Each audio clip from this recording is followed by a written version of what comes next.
Mostly ನಾ ಬಂದಿರೋದ ನರಸಿಂಹಗೆ ಭಾಳ ಭಾರ ಆಗ್ಲಕತ್ತದ ಅನ್ನಿಸ್ತದ ಅಲ್ವಾ ನರಸಿಂಹ? ಕನಿಕಾ, ನೀನು ನರಸಿಂಹನ ಹೋಗು ಬಾ ಅಂತ ಅಲ್ಲ ಕರೆಯೋ ಹಾಗಿಲ್ಲ, because he is my husband. ಹಾಗೆ ನನ್ನ ಗಂಡ ಪೊಲೀಸ್ ಆಫೀಸರ್ ಅನ್ನೋದನ್ನ ಮರಿಬೇಡ.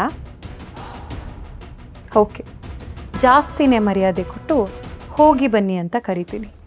ಓಕೆನಾ? That's good. ಕನಿಕಾ, ನಿನ್ನ ಟ್ರೈನಿಂಗ್ನ ಶುರು ಮಾಡ್ಕೊ. Yes, I am always ready. ನೋಡು, ನನಗೆ ಯಾರು ಕೋಚಿಂಗು ಬೇಡ, ಯಾರು ಟ್ರೈನಿಂಗು ಬೇಡ. ನನ್ನ ಪಾಡಿಗೆ ನಾನು ನೋಡ್ಕೊತೀನಿ. ನೀನು ಯಾರನ್ನ ಎಲ್ಲಿಂದ ಕರ್ಕೊಂಡ್ಬಂದಿದ್ಯೋ ಅವ್ರನ್ನೆಲ್ಲ ಕರ್ಕೊಂಡೋಗ್ಬಿಟ್ಬಿಡು. ಏನು ಹೇಳ್ತಿದ್ಯಾ ಸಿಂಹ? ನಿನಗೆ ಹೆಲ್ಪ್ ಆಗಲಿ ಅಂತ ನಾನು ಇವ್ರನ್ನ ಇಲ್ಲಿ ಕರೆಸಿದ್ರೆ ವಾಪಸ್ ಕಳಿಸು ಅಂತ ಹೇಳ್ತಿದ್ಯಲ್ಲ, ಯಾಕೆ ಹಳೇದನ್ನೆಲ್ಲ ಇಷ್ಟು ಬೇಗ ಮರ್ತ್ಯಾ? ಏನು ಹೇಳ್ತಾ ಇದೆಯಾ? ನೀನು ಪೊಲೀಸ್ ಆಗಬೇಕು ಅನ್ನೋದಕ್ಕೋಸ್ಕರ ನಿಮ್ಮಪ್ಪ ನಿನಗೋಸ್ಕರ ಎಷ್ಟೆಲ್ಲ ಕಷ್ಟಪಟ್ಟಿದ್ದಾರೆ ಅನ್ನೋದನ್ನ ಒಂದ್ಸಲ ನೆನೆಸ್ಕೊ. ನರಸಿಂಹ, ನೀನು ಆಕಾಶದಷ್ಟು ಎತ್ತರಕ್ಕೆ ಬೆಳೆದು ಆಲದ ಮರದ ಥರ ಬಿಸಿಲಲ್ಲಿ ಬಂದವ್ರಿಗೆ ನೆರಳಾಗಬೇಕು. ಪ್ಲೀಸ್ ನರಸಿಂಹ, ಹಠ ಮಾಡಬೇಡ. ನೀನು ಈ ಎಕ್ಸಾಮ್ನ ಬರೆದು ಪಾಸ್ ಆಗಲೇಬೇಕು. ಈಗ ಸ್ವಲ್ಪ ನಿನಗೆ ಹಿಂಸೆ ಅನ್ಬೋದು, ಕಷ್ಟ ಅಂತ ಅನ್ನಿಸ್ಬೋದು, ಆದರೆ ನೀನು ಪಾಸ್ ಆಗ್ತೀಯಲ್ಲ, ಆಗಾಗೋ ಖುಷಿ ಮುಂದೆ ಇದೆಲ್ಲ ನಿನಗೆ ಚಿಕ್ಕದು ಅಂತ ಅನಿಸುತ್ತೆ. ಪ್ಲೀಸ್ ಇವ್ರು ಕೊಡೋ ಕೋಚಿಂಗ್ನ ಬೇಡ ಅಂತ ಅನ್ಬೇಡ, ಒಪ್ಕೋ. ತಾಳಿ ಕಟ್ಟಿರೋಳು ಮಾತಿಗೆನ ಇಷ್ಟು ಬೇಗ ಕರಗಾಕತ್ತಿ ಅಂದ್ರೆ ನಿಂಗೋಸ್ಕರ ತಾಳ್ಮೆಯಿಂದ ದೂರ ಇದ್ದವಳು ಮಾತಿಗೆ ಇನ್ನೆಷ್ಟು ಬೇಗ ಕರಗ್ತಿ ಅಂತ ನೋಡ್ತೀನಿ. ನಾನು ಇಲ್ಲಿಗೆ ಬಂದಿರೋದ ನಿನ್ನನ್ನು ಹೊಲಿಸ್ಕೊಳಕ್ಕೆ. ಇವ್ರು ನನಗೆ ಏನು ಹೇಳ್ಕೊಡ್ತಾರೋ ನಾನು ಅದೇನು ಓದ್ತೀನೋ ನನಗೆ ಗೊತ್ತಿಲ್ಲ. ಆದರೆ ಕಷ್ಟಪಟ್ಟು ಓದ್ತೀನಿ. ಆದರೆ ನನ್ನದೊಂದು ಕಂಡೀಷನ್ ಇದೆ. ಏನು? ನಾನು ಓದ್ತೀನಿ. ನಾನು ಓದಿದ್ರೆ ನೀನು ಈ ಮನೆ ಬಿಟ್ಟು ಹೋಗ್ತೀಯಾ?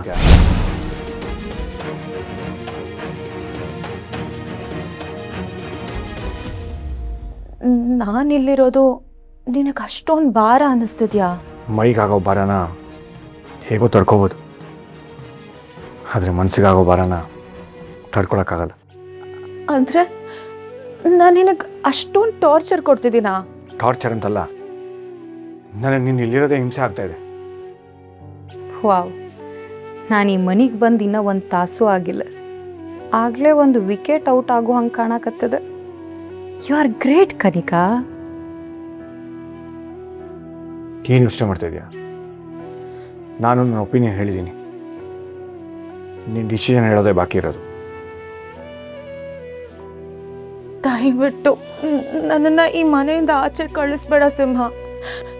ನನಗಿಲ್ಲಿರೋದಕ್ಕೆ ದೊಡ್ಡ ಮನ್ಸು ಮಾಡಿ ಒಂದು ಅವಕಾಶ ಮಾಡಿಕೊಟ್ರೆ ನೀನು ಹೇಳ್ದಾಗೆ ಕೇಳಿಕೊಂಡು ಸಾಯೋವರೆಗೂ ನಾನು ನಿನ್ನ ಕಾಲು ಕೆಳಗೆ ಬಿದ್ದಿರ್ತೀನಿ ಅಂತ ಹೇಳ್ತೀನಿ ಅಂದ್ಕೊಂಡಿದ್ಯಾ ಮಿಸ್ಟರ್ ಸಿಂಹ?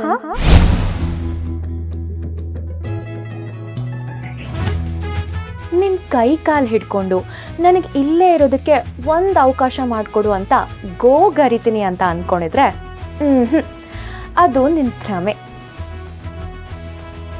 ಈ ಮನೆ ಬಿಟ್ಟು ನಾನು ಎಲ್ಲೂ ಹೋಗಲ್ಲ, ಯಾಕಂದ್ರೆ ಇದು ನನ್ನ ಮನೆ. ಕಷ್ಟನೋ ಸುಖನೋ, ನೋವೋ ನಲಿವೋ, ಎಷ್ಟೇ ಕಷ್ಟ ಆದರೂ ನಿನ್ನ ಜೊತೆಯಲ್ಲೇ ಝಾಂಡ ಹೊಡ್ಕೊಂಡು ಇಲ್ಲೇ ಇರ್ತೀನಿ. ಹೆದರ್ಕೊಂಡಂತೂ ಎಲ್ಲೂ ಓಡ್ ಹೋಗಲ್ಲ. Keep this always in your mind. ನೀನು ಇಲ್ಲಿ ಯಾಕಿದ್ಯಾ ಅಂತ ನನಗೆ ಗೊತ್ತಿಲ್ಲ. ನೀನು ಇರೋದ್ರಿಂದ ಅಂತೂ ಯಾರು ಒಬ್ರಿಗೂ ಏನೂ ಸಹಾಯ ಆಗ್ತಿಲ್ಲ. ಮಿಸ್ಟರ್ ಸಿಂಹ, ನಮ್ಮ ಅತ್ತೆ ಮಾವನ ಆರೋಗ್ಯ ನೋಡ್ಕೋಬೇಕು, ನಿಮ್ಮ ಜವಾಬ್ದಾರಿನೂ ನಂದೆ. ಹಾಗೆ ನೀವೊಬ್ಬರು ಸ್ಪೆಷಲ್ ಪರ್ಸನ್ನ ಕರ್ಕೊಂಡು ಬಂದಿರಲ್ಲ, ಅವ್ರ ಯೋಗಕ್ಷೇಮನೂ ವಿಚಾರಿಸ್ಕೊಳ್ಬೇಕಲ್ವಾ? ಸೊ ನಾನಿಲ್ಲಿಂದ ಎಲ್ಲೂ ಹೋಗಲ್ಲ. ನಿನ್ನನ್ನು ಮಾತಲ್ಲಿ ಸೋಲ್ಸೋಕ್ಕಾಗಲ್ಲ ಅನ್ನೋದು ಗೊತ್ತಾಯ್ತು ಬಿಡು. ಅಷ್ಟಾದರೂ ನಿನಗೆ ಭಯ ಇದೆಯಲ್ಲ. Kanika, you carry on. All the best Simha. ಚೆನ್ನಾಗಿ ಓದ್ಕೊ.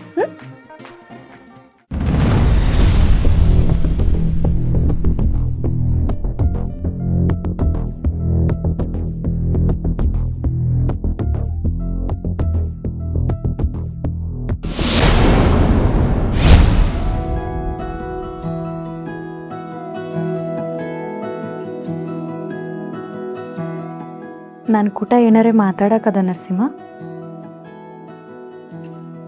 ಎಲ್ಲ ಮುಗಿದ್ಮೇಲೆ ಮಾತಾಡೋಕ್ಕೇನು ಬಾಕಿ ಇದೆ? ಸರಿ.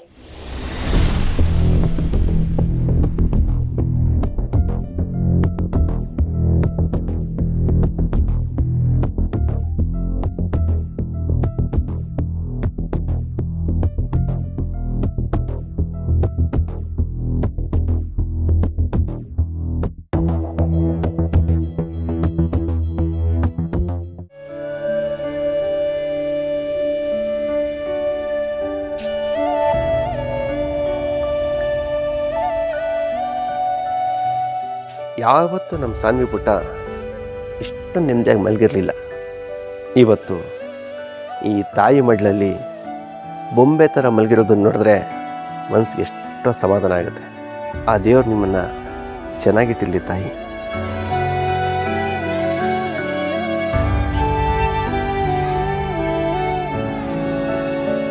ರಾಮಯ್ಯ ಹೇಳಿದ ನಿಜ. ನೀವು ಚೆನ್ನಾಗಿ ಇರ್ತೀರ ಬಿಡಿ, ಯಾಕೆಂದರೆ ನಿಮ್ಮಲ್ಲಿ ಒಳ್ಳೆ ಮನಸ್ಸಿದೆ. ನನ್ನ ಮಗಳು ಈ ಥರ ನೆಮ್ಮದಿಯಾಗಿ ಮನಗಿ ಎಷ್ಟೋ ವರ್ಷಗಳೇ ಆಗಿತ್ತು. ಅಮ್ಮನ ಮಡ್ಲಲ್ಲಿ ಮಲಗಿದ್ದೀನಿ ಅಂತ ಪಾಪ ಅವಳಿಗೂ ಗೊತ್ತಾಗಿರಬೇಕು. ಅದಕ್ಕೆ ಆರಾಮಾಗಿ ನಿದ್ದೆ ಮಾಡ್ತಾ ಇದ್ದಾಳೆ. ಅವತ್ತು ಆಫೀಸಲ್ಲಿ ನಿಮ್ಮನ್ನು ನೋಡಿದಾಗಿಂದ ಸರಿಯಾಗಿ ಊಟ ಮಾಡ್ತಾ ಇರಲಿಲ್ಲ, ನಿದ್ದೆ ಮಾಡ್ತಾ ಇರಲಿಲ್ಲ, ಮೆಡಿಸಿನ್ ಕೂಡ ತಗೊಳ್ತಾ ಇರಲಿಲ್ಲ. ಅಮ್ಮ ಬೇಕೇ ಬೇಕು ಅಂತ ತುಂಬ ಗಲಾಟೆ ಮಾಡ್ತಾಯಿದ್ಲು. ಸಿಕ್ಕಿದ್ದನ್ನೆಲ್ಲ ತಗೊಂಡು ಎಸಿತಾ ಇದ್ಲು. ಅವಳಿಗೆ ಯಾವ ರೀತಿ ಕಂಟ್ರೋಲ್ ಮಾಡಬೇಕು ಅನ್ನೋದೇ ಗೊತ್ತಾಗ್ತಾ ಇರಲಿಲ್ಲ. ಆದರೆ ಈಗ ನೋಡಿ, ನಿಮ್ಮ ಮಡ್ಲಲ್ಲಿ ಹಾಯಾಗಿ ನಿದ್ದೆ ಮಾಡ್ತಾ ಇದ್ದಾಳೆ. ಆ ನಿದ್ದೆಯಲ್ಲಿ ಮುದ್ದತೆ ಜೊತೆ ಒಂದು ನಂಬಿಕೆನೂ ಕಾಣಿಸ್ತಾ ಇದೆ. ಅರ್ಚನಾ ಅವರೇ, ನನ್ನ ಮಗಳ ಪಾಲಿಗೆ ನೀವು ಬರೀ ತಾಯಿ ಆಗಲ್ಲ, ದೇವತೆ ಆಗಿ ಬಂದಿದ್ದೀರ. ನನ್ನ ಮಾತಿಗೆ ಬೆಲೆ ಕೊಟ್ಟು ಬಂದಿದ್ದಕ್ಕೆ ನಿಮ್ಗದು ಯಾವ ರೀತಿ ಥ್ಯಾಂಕ್ಸ್ ಹೇಳಬೇಕು ನನಗೆ ಗೊತ್ತಾಗ್ತಾ ಇಲ್ಲ. ಇಷ್ಟೊಂದು ಹೊಗಳೋ ಅವಶ್ಯಕತೆ ಬೇಕಾಗಿಲ್ಲ. ಮಗು ಮನ್ಸಿಗೆ ನೋವಾಗಬಾರ್ದು ಅಂತ ಈ ಕೆಲಸ ಮಾಡೋದಕ್ಕೆ ಒಪ್ಕೊಂಡಿದ್ದೀನಿ ಅಷ್ಟೇ. ನೀವು ಫೋರ್ಸ್ ಮಾಡಿದ್ರಿ ಅಂತ ನಾನೇನು ಬಂದಿಲ್ಲ. ಆಯಿತು ಬಿಡಿ, ಒಟ್ಟಿನಲ್ಲಿ ನೀವು ಬಂದಿದ್ದು ಈ ಬಡವ್ರ ಮನೆಗೆ ಭಾಗ್ಯ ಬಂದಂಗಾಯ್ತು.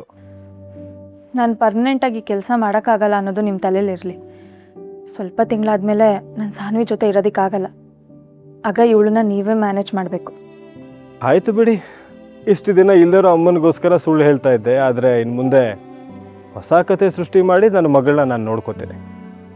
ಸರಿ, ಹಾಗಿದ್ರೆ ನಾನು ಹೊರಡ್ಲಾ? ಬೇಡ ಕಣ್ರಿ, ಸದ್ಯಕ್ಕೆ ನಾನು ನಿಮ್ಮ ಮೇಲೆ ಡಿಪೆಂಡ್ ಆಗಿದ್ದೀನಿ. ಏನು? ನಾನಲ್ಲ, ನನ್ನ ಮಗಳು ಅಂತ ಹೇಳಕ್ ಬಂದೆ ಅಷ್ಟೇ. ಈ ವಿಷಯ ಮಾತ್ರ ಯಾರಿಗೂ ಗೊತ್ತಾಗಬಾರ್ದು. ಯಾವುದು? ನಾನು ನಿಮ್ಮನ್ನೇ ಡಿಪೆಂಡ್ ಆಗಿದ್ದೀನಿ ಅನ್ನಲ್ಲ, ಅದಾ?